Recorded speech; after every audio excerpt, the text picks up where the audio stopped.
Today we have a new client coming in. Her name's Elizabeth, and we need to design her and her family a new outfit to wear to a gentleman's ball that they've been invited to. Let's meet our client. Hello, my name is Elizabeth, and my family and I have we need a new wardrobe because we have recently come into a new wealth because my husband has been made a gentleman. You should know that the clothing between a poor person and an upper class person is very different. And we are also attending our first gentleman's ball this coming Sunday. I see. Can you tell me your story of how this came about? Also, I need to know who I'm going to be designing for. Of course. Well, we used to be a very poor family, living on only the crops that we would grow. We would freeze quickly due to brutally cold climate. This is why we needed to focus on getting warm clothes instead of what's fashionable. One day, though, we were told by a very trenchant lawyer that my husband would be made a gentleman, and only last week we were notified that a very old convict was our benefactor. We, meaning my son, daughter, husband, and I, would wear ragged clothing, and only being able to work with some few cottons. Shoes were also out of the question for children, and we had a tough time finding shoes too. Accessories, never. Accessories were worn to show a family's wealth, and clearly we were not wealthy. I had also so much work because I had to sew all the clothing by hand. We could not have it manufactured, though gentlemen's clothing was manufactured, and we didn't have enough money to buy a sewing machine, which was recently invented by Isaac Singer that has further popularized fashion in this era. And the fabric I was using was also too expensive for us, which is why we only had a few changes of clothing. However, our benefactor gave us so much money that we have immediately been pushed up to the upper class. Fashion, I now know, is very important. Look at what I'm wearing. My outfit is rather repulsive, and it's absolutely unacceptable to be part of the higher class looking like this. Fashion, especially in this time, is admired and completely determines who you are. We are blessed to have found this wealth, and our change in fashion symbolizes the miracle we have just been through. We are hoping that you and your agency can help us transition. Excellent. We can definitely find you and your family something to wear to this gentleman's ball. Now, is there anything you want me to design specifically? I thank you. Not in particular. However, there are a few things you should keep in mind. Top hats for the males, and my husband is now a respectable businessman and needs to wear black. For me, colorful and exaggerated fabrics are preferred, and I also prefer numerous and wide petticoats and a corset to give me the wasp-waisted look.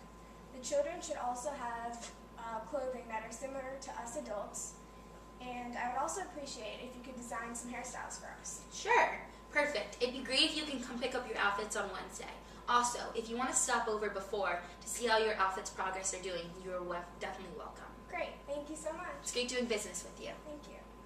So I've done my research on what I think that Elizabeth should be wearing to this ball.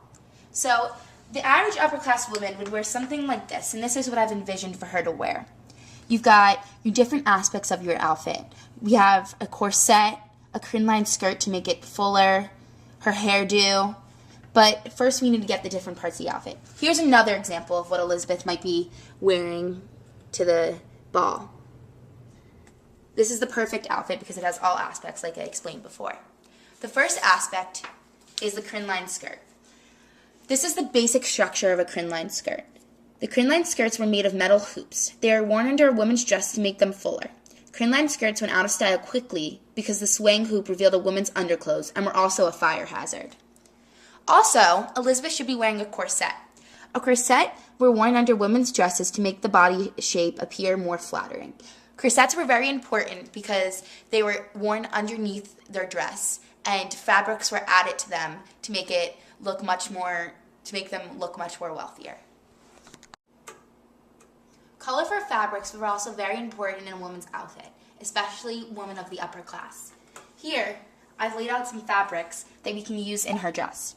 We have a vibrant pink with a design on it, some oranges and blues. It's very important to incorporate these vibrant colors because that's definitely going to be important in the aspect of the entire dress. I'm going to put Elizabeth in these tightly laced white boots because she's going to be wearing a crinoline skirt. And just in case she was to bend the wrong way or anything like that, we wouldn't want her ankles to be shown because that's a sign of disrespect. This is what I was envisioning for Elizabeth's hairstyle. Hair was considered a primary aspect of a woman's appearance, and a long, thick hair was admired. I was thinking about putting Elizabeth in a top knot, braided and very neat and orderly. Victorian hairstyles for women aim to create a sweet, feminine look, as well as the appearance of an overall round-shaped face. For Elizabeth's daughter, I was thinking about putting her hair in a middle part and braiding both sides to keep it neat and orderly. So I was envisioning something for Elizabeth's husband. She mentioned that he was a respectable businessman, so he needs to wear black, and a top hat was necessary as well. So for Elizabeth's husband, we need a coat, and because he's a respectable businessman, we need a black short coat, and frock coats have also disappeared. Stripes and checkered and different colors are also show that a man is unserious, and we definitely don't want to portray that. Also for the top hats were a very important accessory, and some were gray and some were black, but because he's a businessman, a black top hat is important. So hairstyles were also important. Many men wore their hair in a crest shape, wore sideburns, and wore an imperial mustache and soap locks. And they used bear oil, bay rum, and mascara oil to encourage hair growth, style hair, and to hold it in place. Many men also wore their hair parted in the middle side, wore pompadours and long beards and mustaches, though beards did soon go out of style. Similar to the women, girls wear their skirts just below the knee, with dark socks or stockings for most of the year. On a special occasion, she would dress in white or in summertime. I'm going to dress Elizabeth's daughter in white because they're going to a special occasion. Boys also had similar styles of the men. So for Elizabeth's son, we're going to have knickerbockers fastened below the knee. Although the socks slipped and draped, the full upper leg and loose knee were good for running and climbing, which is why we're doing this. So the men's design is so much better than the women's design, clearly. Obviously, Elizabeth's going to like my design better. Actually, the women's design is so much better. It has so many different aspects to it, and it's going to be beautiful. Elizabeth is going to be so happy with it. Guys, both designs are very important in the process. They both define fashion, and fashion defines who a person is, whether it's a man or a woman. So you shouldn't be fighting over this because both are equally important. Finally, all aspects of the outfits are done. Let's take a look. Here is our upper class man.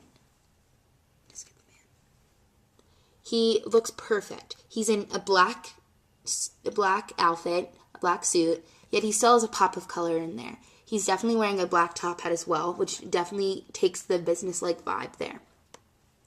Here's the upper class boy. He's wearing trousers just below the knee. He's carrying a little sailboat. He's got a little hat just to match his father, and you can see that the two of them don't look that much different. Here is your upper class girl. She's wearing a white outfit because she's going to an event, and she's wearing a hat as well. Hats were very symbolic, like we said before. And here is your upper class woman. She's got her crinoline skirt, her corset, her hairdo, and everything is all complete. I'm so proud of what we've accomplished today in their outfit, and I hope that they're very pleased with what they have. Wow, thank you. I'm so excited for me and my family and I to wear this to the ball. We have appreciated all your work, and thank you so much.